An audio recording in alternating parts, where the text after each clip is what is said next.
నుంచి కూడా అమ్మాయికి మాటలు వెనకడి కూడా లేదు.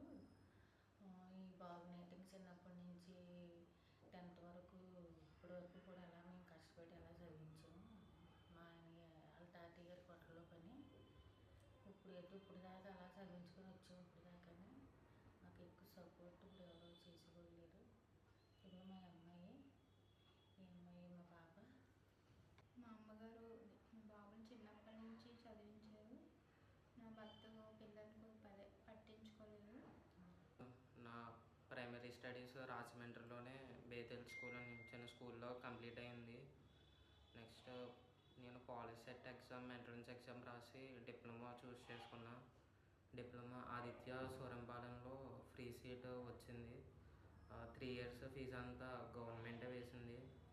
నెక్స్ట్ రిమైనింగ్ ఫీజు అంటే చిన్నప్పటి నుంచి నా ఫీజెస్ బుక్స్ కానీ school fee, bus fee, college fee, diploma వరకు మా అమ్మమ్మ గారే చూసుకున్నారు. అప్పటి వరకు అలా చేసాము మేము. కానీ ఇక్కడి నుంచి మన సీట్ పెట్టుకుంటే కాలేజీలో టీ సీట్ వచ్చింది గవర్నమెంట్ కాలేజీలో. నా స్కూల్ స్టడీస్ అన్నీ రాజమండ్రిలోనే బేతెల్ స్కూల్లో కంప్లీట్ అయినాయి. నేను నెక్స్ట్ నా 10th పాండమిక్ టైంలో, కోవిడ్ టైంలో 10th అయింది. ఎగ్జామ్ ఏం కండక్ట్ చేయలేదు. జస్ట్ సర్టిఫికేట్ ఒకటే ప్రొవైడ్ చేశారు. నేను దాని తర్వాత డిప్లొమా చూస్ చేసుకున్న పాలిసెట్ ఎంట్రన్స్ ఎగ్జామ్ రాశాను.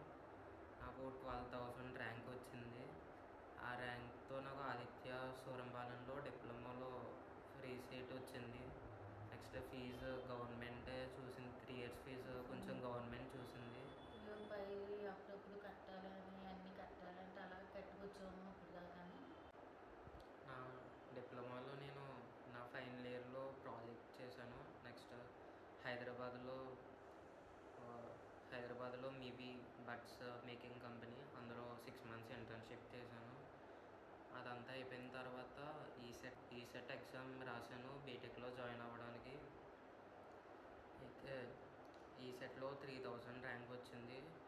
రైట్ రాజమహేంద్ర ఇన్స్టిట్యూషన్ అని రాజమండ్రి దగ్గరలో కాలేజ్, దాంట్లో సీట్ వచ్చింది. వచ్చిన తర్వాత ఫ్రీ సీట్ వచ్చిందని